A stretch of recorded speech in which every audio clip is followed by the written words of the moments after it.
Сьогодні вночі дрон залетів на нафтопереробний завод у Калузькій області. Це Росія. Місцева влада це підтверджує. За словами губернатора Владислава Шапши, на території підприємства у Дзержинському районі сталося займання. Російський чиновник зазначив, що попередньо постраждалих немає. І зараз здійснюється оцінка розміру пошкодження майна інфраструктурного підприємства. Можемо показати це займання.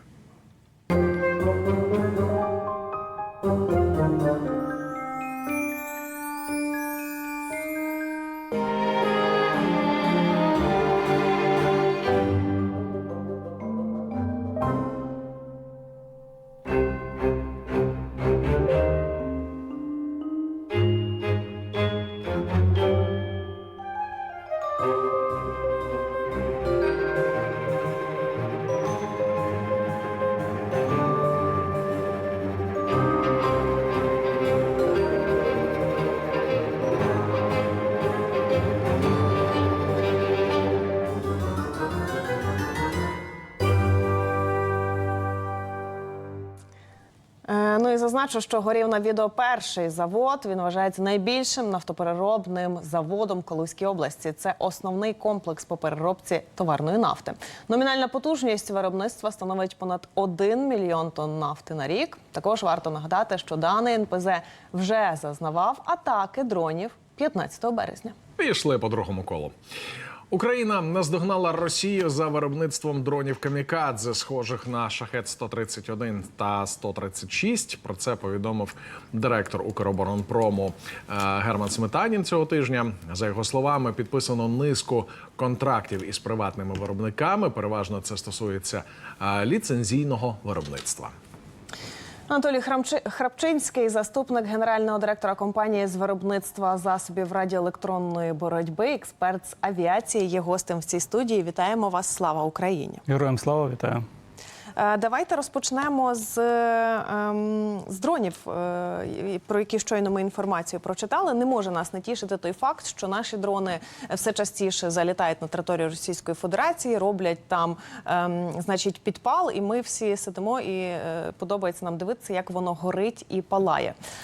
Чи бачимо ми прогрес зараз в виробництві українських дронів і в тому, що ми будемо, власне, підтримувати цей темп, і воно буде летіти ще далі? Тобто межа в нас зараз на 1000-1500 кілометрів. Чи можемо ми розраховувати, що за півроку в цій студії ми будемо з вами говорити про якісь інші цифри? Ну, ми можемо казати про інші цифри стосовно дальності використання. Тобто ми можемо казати, що є вже розробки, які можуть долітати до 3000, до 2500, але це з урахуванням того, що він буде летіти по прямій. Тобто нам вже треба долати певну відстань, чи обходячи протиповітряну оборону або якісь ще населені пункти для того, щоб не бути виявленим або ураженим. Але я б зі свого боку зазначив, що з такою кількістю ударів по території Російської Федерації з нашого боку, я думаю, на Google Maps Україна треба додати вже ще такий шлях, якщо б дрончиком долітити, скільки треба часу.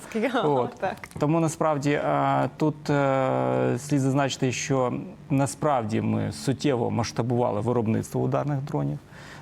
Це от офіційно органи підтверджують. І тут слід зазначити, що це стало завдяки тому, що за цю справу взялись приватні компанії. Тобто приватні компанії, які хочуть перемоги України, тому вони активно працюють в цьому напрямку і пропонують свої рішення, які дієво би працювали, як бачимо, дієво працюють по нафтових заводах Росії, працюють і по стратегічних об'єктах на кшталт аеродромів і інших складів російських. Тому нещодавно можна було побачити там і удари по складах з модулями МПК для керованих авіабомб. Тому, насправді, потужний крок з боку України, і це розробка власних систем, власних БПЛА, які можуть бути різного типу. Тобто ми кажемо про модульну систему, ми кажемо про штучний інтелект в цих дронах, тому що все це допомагає нам долати велику відстань, нам допомагає бути точним і допомагає уражати, от мати такі наслідки, як ми бачили зараз на відео. Тому до роботи взяти основні напрямки, які дозволяють бути високотехнологічною технікою. Ну і знов-таки я постійно кажу, що треба не забувати, що після цього, після нашої перемоги, ми зможемо пропонувати всьому світу будь-які засоби такого типу, і навіть розвідувальні дрони, тому що розвідувальний дрон може використовуватися не тільки для розвідки ворожої території, а й для, наприклад, за лісовими пожежами, дивитися, наприклад, там, відслідковувати якусь там носорогів або якихось птахів. Зараз, до речі, використовують мультикоптерного типу дрони для, наприклад, маячків, для китів. Тобто це все використовується. І тут треба розуміти, що Україна, створюючи таку галузь велику, може потім в подальшому працювати і наповнювати економіку вже в мирних цілях. Але з урахуванням того досвіду, який ми отримали під час війни, і ми бачимо, що зараз стає дедалі потреба в створенні систем стійких до засобів радіоелектронної боротьби, тому що ми бачимо, як цивільна авіація страждає на Балтійському морі. Тобто ми кажемо про те, що ми можемо отримати певний досвід, який нам допоможе, наприклад, використовуватись потім в мирний час і захищати футбольні поля, наприклад, від несанкційного запису з якихось там мавіків або дещо щось. Тому насправді тут такий потужний крок зроблений, але знов-таки давайте повернемось до того, що в Україні за час свого існування було дуже багато потужних кроків, але вони були на ніц спущені. Тому тут ми кажемо про те, що у нас є зараз шанс, його треба тримати, його треба масштабувати, його треба розвивати, його треба просувати, тому що ми розуміємо, що це запорука нашого успіху, запорука нашої перемоги. Пане Анатолій, зараз мені доведеться трошки адвокатом диявола побути, але для подальшої дискусії така реприза знадобиться. Я так розумію, що календарем користуватись росіяни вміють. Ми вже не перший тиждень атакуємо нафтопереробні заводи. Не один десяток уже, мабуть, потраплянь в ці об'єкти були. Логічне питання, а де їхній РЕП?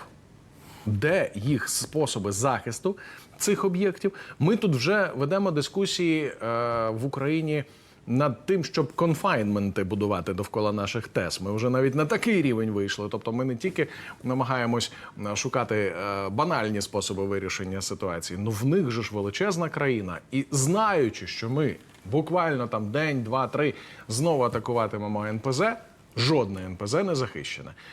Ну, чи я спробую ще висловити версію? А що, може, у нас такі дрони хитро зроблені, що вони просто пролітають, ці реби, і не помічають їх? Де правда? То, мабуть, синергія за рахунок якісних дронів і те, що Росія не може, наприклад, забезпечити засоби радіоелектронної боротьби, свої системи, стратегічні об'єкти. Давайте повернемось до того, що там тоді лідер Татарстану тоді заявляв, що нам ніхто не допоможе, треба робити щось самим. Тому, насправді, повертаючись до питання засобів радіоелектронної боротьби, засобів протиповітряної оборони Російської Федерації, велика кількість цих засобів було передислоковано на тимчасово окуповану територію України.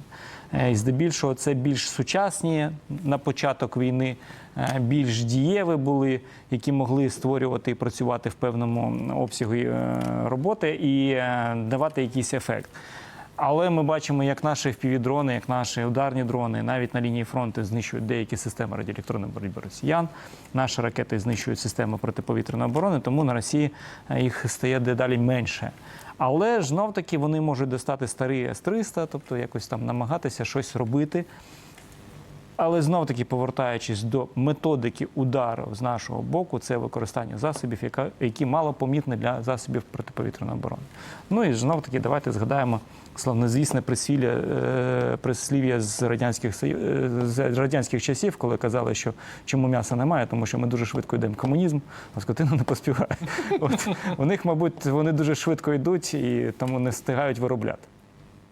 Давайте тоді до іншої інформації, до того, що росіяни, зрозуміло, що вони теж не стоять на місці, от календарем вміють користуватися і, в принципі, благами цивілізації, і швидко вчаться. Що вони зараз навчилися на даний момент, нам що розказують? Що вони до бомб прив'язують такі так звані крила, тобто, щоб, GPS-навігатор для того, щоб координувати, куди воно летить. Що це за ноу-хау таке? Модулю МПК, який дозволяє робити з вільно падаючих бомб, коригуючі бомби, які можна скидати на відстані небезпечні для літака, для того, щоб не бути ураженим засобом протиповітряної оборони. Ми бачимо активне використання цих авіабомб по прифронтовій, по прикордонній зоні. Вони використовують доволі такі потужні механізми, там і ФАП 1500, і 500. І це суттєво впливає, тому що слід не забувати, що вони використовують їх і проти звичайних окопів, тобто просто скидаючи на поле.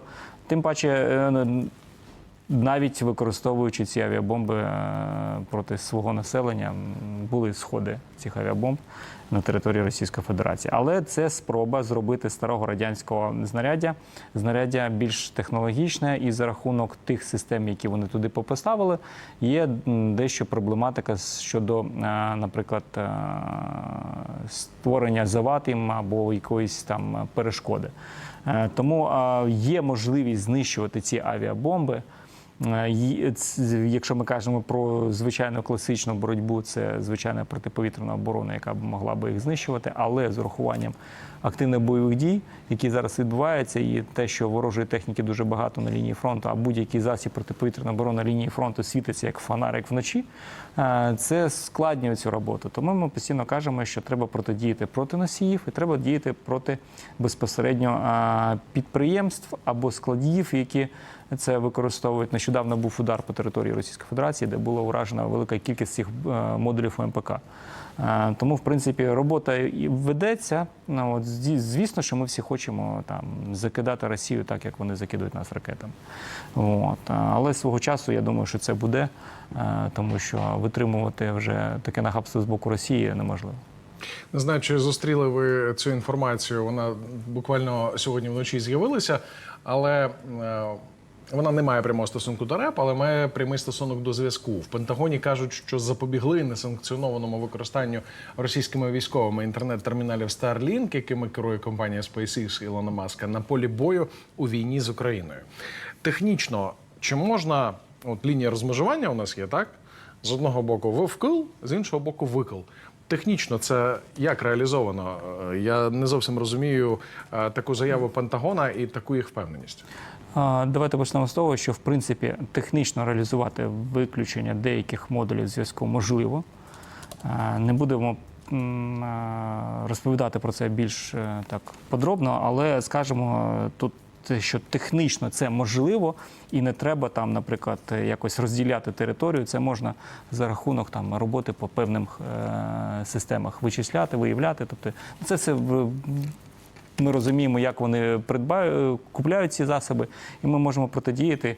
І знов-таки тут слід зазначити, що до цього питання включились американці з урахуванням того, що це приватний бізнес Starlink.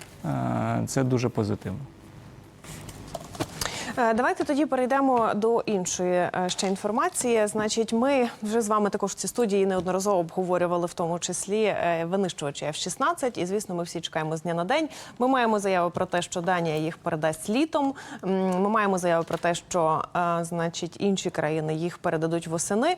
Ми дуже сильно на них чекаємо. Але чи зможуть вони стримати наступ ворога, враховуючи те, що ми зараз тільки й чуємо, що Росія буде проводити свої наступальні дії, вони мають розпочатися ці наступальні дії в кінці травня, і літом буде активна фаза розгорятися. Чи повпливають на ці наступальні дії, чи зможуть їх стримати F-16? Якщо ми кажемо про можливість використання F-16 на лінії фронту, то дійсно вони можуть суттєво вплинути на можливості росіян, тобто обмежуючи їх. Але тут треба казати і про те, що яке озброєння нам з цими F-16 нададуть. Ми кажемо зараз про озброєння, а не про модифікації, тому що, знов-таки, повертаючись до тих літаків, які нам передають наші союзники, зрозуміло, що там є доволі непогані комплектації, які дозволять нам виконувати велику кількість завдань. Щодо використання, наприклад, самих F-16 в протидії, знов-таки хочу повернутися, що не існує унікальної зброї. Є зброя, яка гарно працює навіть в комплексі. Тому що, якщо ми кажемо про Storm Shadow, то він гарно працює з атакамсами. Тобто, коли ми задіємо декілька можливості запуску ракет і з різних напрямків. Це, в принципі, ми бачимо, як Росія намагається пробити нашу протиповітряну оборону. Тобто вони закидають нас різними типами носіїв, різними типами ракет, різними типами створюючи проблематики з різних заходів, навантажуючи нас і БПЛА шахедами, потім крилаті ракети, аеробалістичні, балістичні ракети. І за рахунок комплексного підходу ми можемо казати, що ми зможемо суттєво вплинути на спроможності росіян, але я би, мабуть, казав би про те, що все ж таки нам треба, щоб F-16 прийшли з ракетами JASSM, які можуть літати на відстань до 1000 кілометрів. От, буквально вчора спілкувався з Wall Street Journal, і ми це питання підіймали щодо можливості надання цих ракет. Все ж таки, давайте не забувати, що багато людей ставляться доволі скептично, але при цьому у нас були атакамси, коли про них ніхто не знав. Тому ми можемо казати, що цілком вірогідно, що можуть бути надати така зброя, і ми зможемо використовувати її по стратегічних об'єктах Російської Федерації. Знов-таки, давайте повернемось до слов Яна Столтенберга, коли він зазначив, що Україна зможе використовувати по стратегічних цілях літаки F-16. Ну і почнемо з того, що нам їх треба буде використовувати проти літаків, які намагаються підлітати до кордонів, і закидають нас ракетами малої і середньої дальності і авіабомбами, про які ми тільки що не розмовляли. Каби, так звані. Тому тут великий спектр роботи. Це багатофункційний літак, який може використовувати різні задачі, і на нього ми полягаємо велику надію. І тут я зазначу, що нарешті Україна отримує посилення повітряних сил у вигляді літаків, які достойна відповідь російським Су-34.